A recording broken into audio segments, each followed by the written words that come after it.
I want to describe a moment. Tell me if this is familiar. It's a Sunday afternoon. Nothing's on.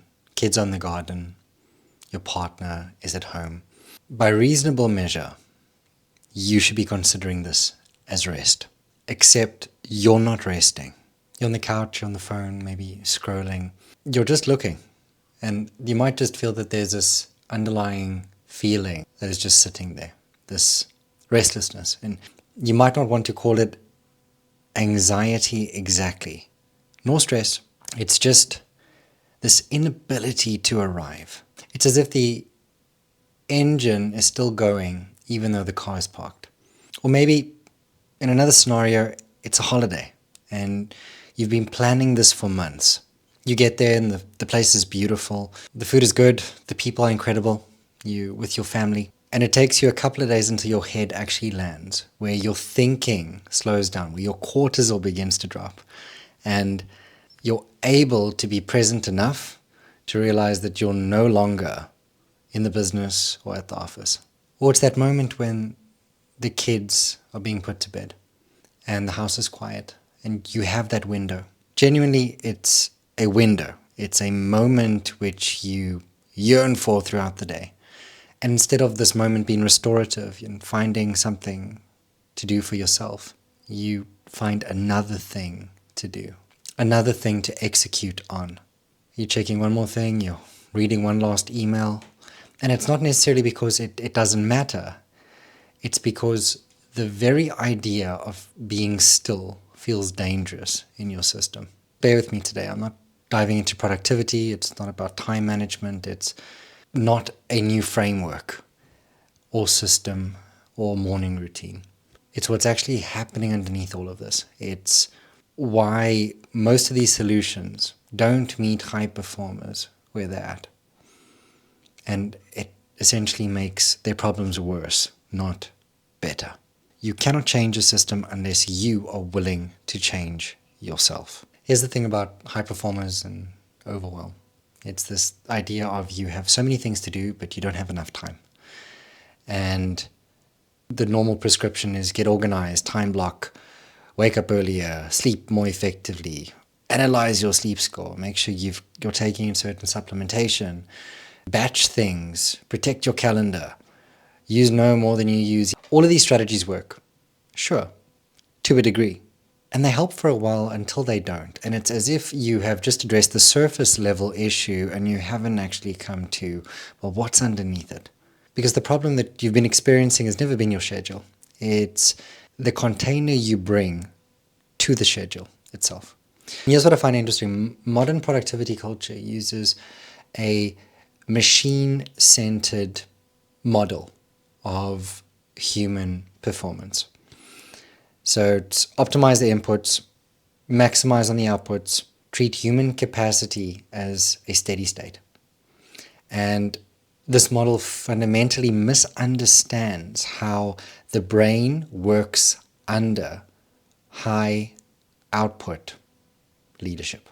And there's a crucial distinction that almost no productivity system, and there is a crucial distinction that no productivity system acknowledges, the difference between pressure and cognitive load. Time pressure is external. It's the clock. It's the deadline. It's something that you can manage by reorganizing your schedule. Cognitive load, however, is something completely different. It is the processing demand of the prefrontal cortex.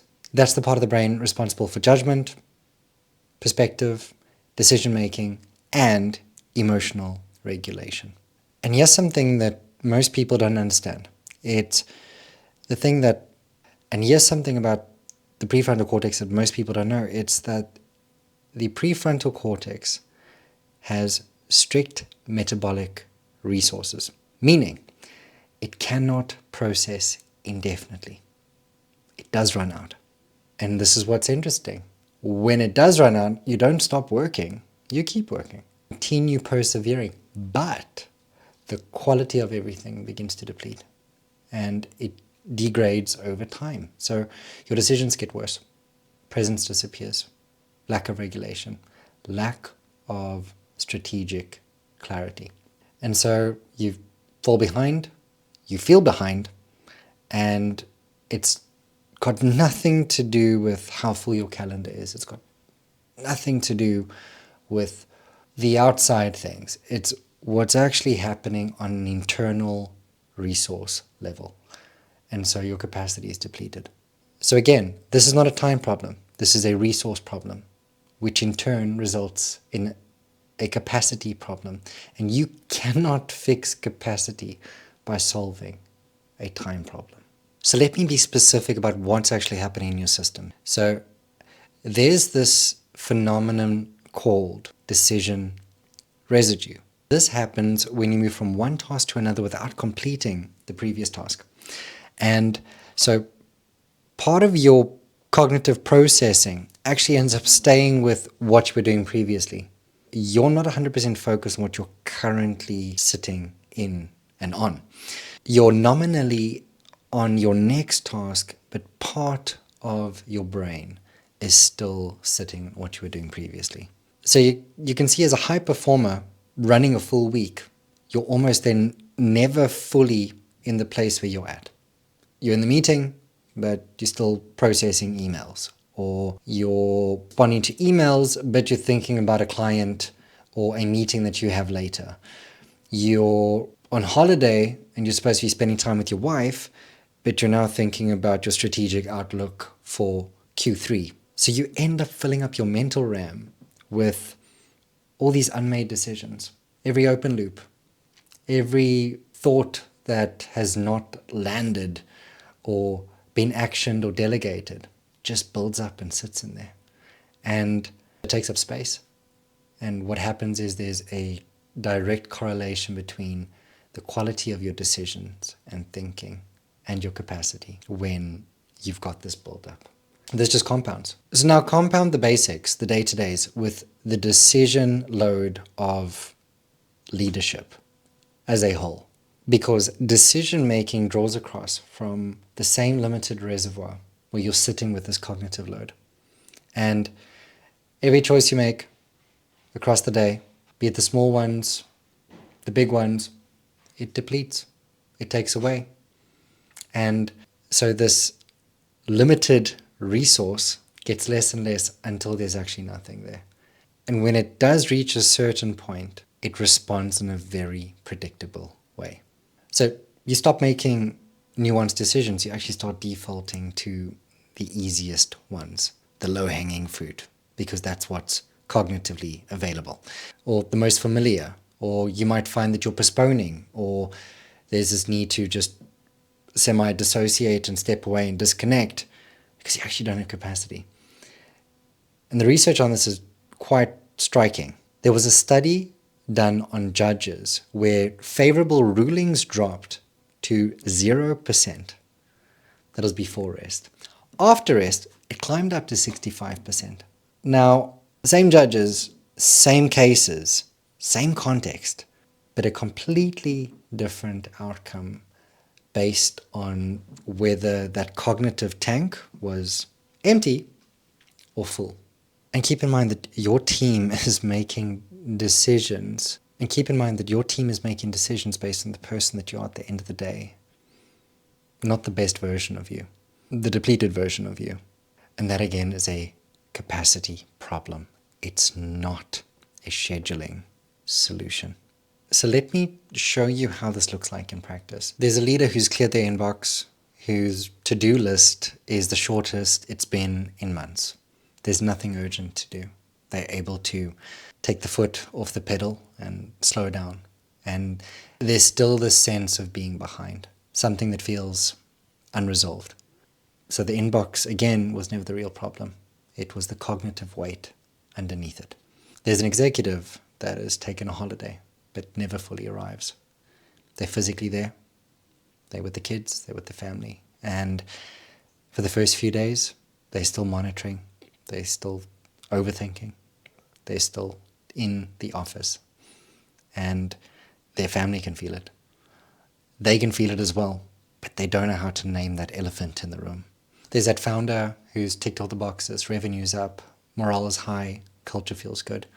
And everything's been productive. Meetings are clear. Time is allocated effectively. And there's still this sense in private where there's something underneath that just feels off. It feels like what they're doing doesn't feel sustainable. Even though nothing on paper aligns with this feeling, it still feels that way. On the outside it looks good, but on the inside, again, it is just this felt sense that what they're doing and how they're showing up just isn't sustainable. And they just can't seem to shake it nor switch off.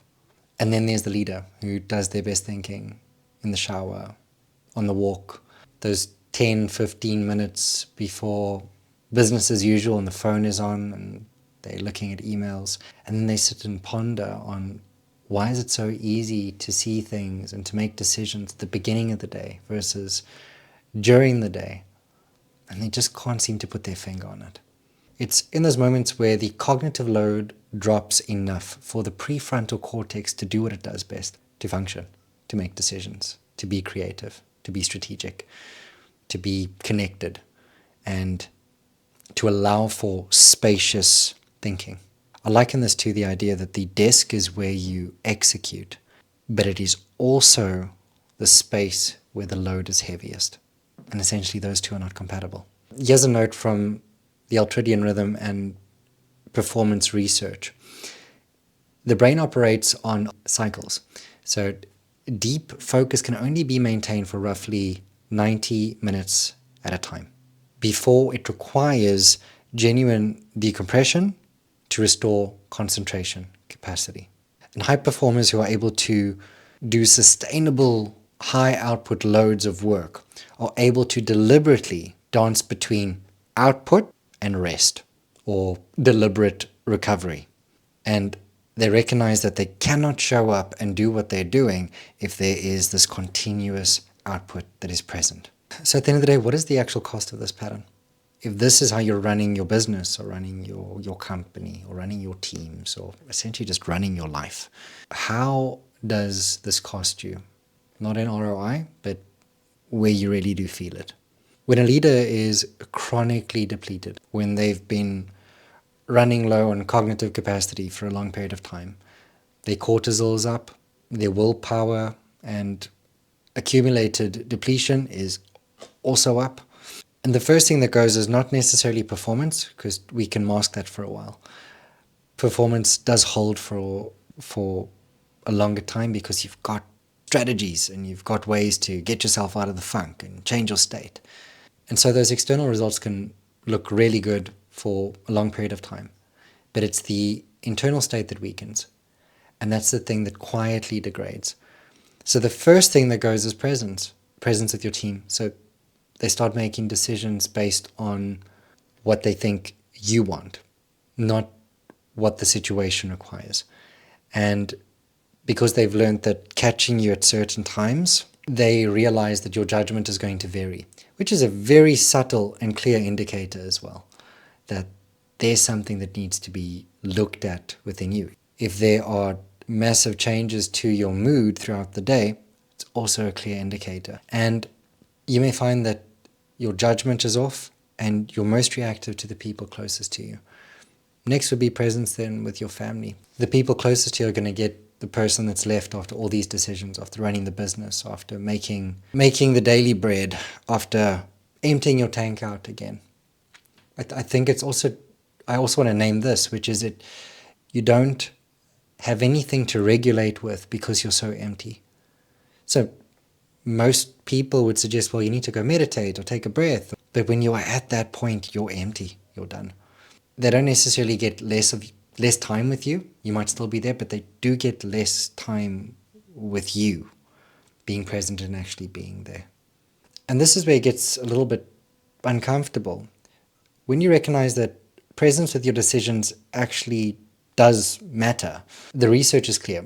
Chronic cognitive depletion doesn't just make you tired, it physically changes the wiring of your brain and how it makes decisions. So narrows perspective, increases reactivity. It even shrinks your moral frame. Research has shown that sustained chronic stress damages your anterior cingulate cortex. So that's the brain region that is responsible for perspective and empathy.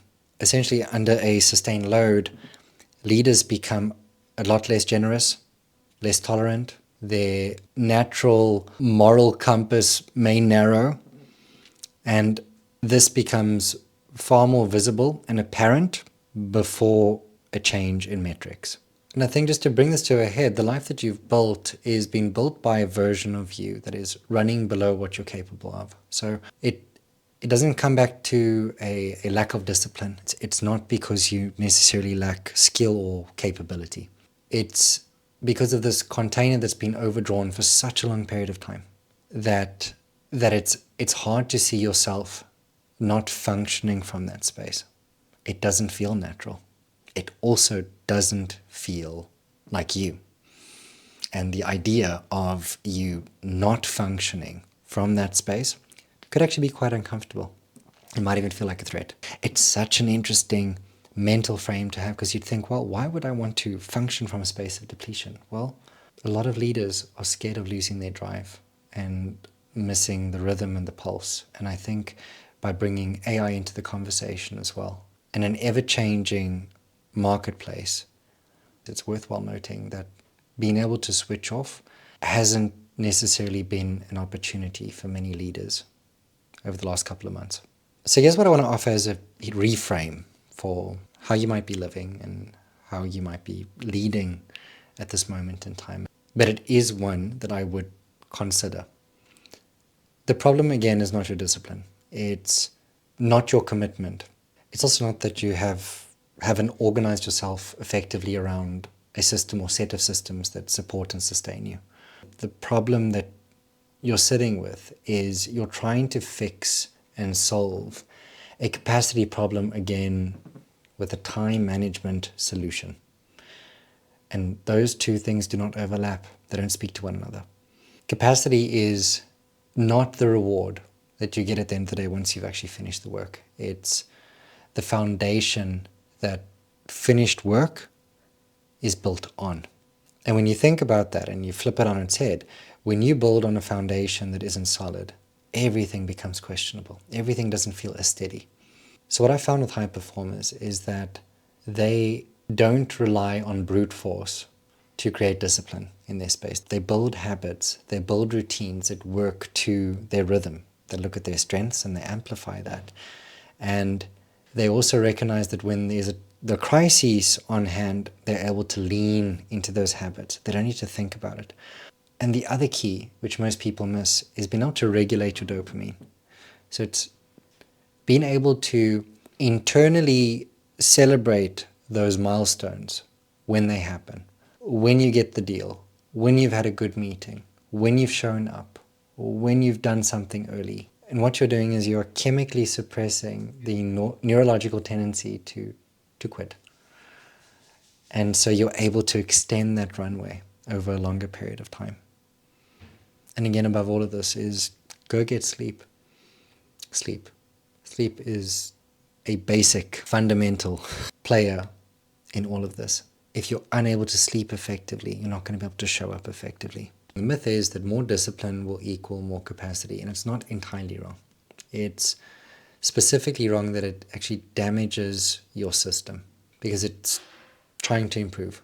And when you look at something like motivation or willpower as a finite resource, recognize that it's metabolic. And if you're going to rely on it, you're not going to be consistent. You're not going to give yourself a lot of runway. Every time you push through resistance with just sheer willpower, well, you are drawing from that finite account. And that's going to catch up. And that's going to just bring you back into this cycle again. Leaders who are able to sustain a high output or a tenure for decades, what they've been able to do is build the systems for themselves that work for themselves specifically in what they're creating, be it in their family life, be it in their personal capacity, be it within their business. They're able to do that in a way that does not require willpower. It does not require too much thought. It's automated. It's something that just happens and runs. And so they've learned how to actually manage their energy. They've learned how to manage their time. They've learned how to manage their body. And in turn, their emotional and cognitive load. And that's how they stay in the game.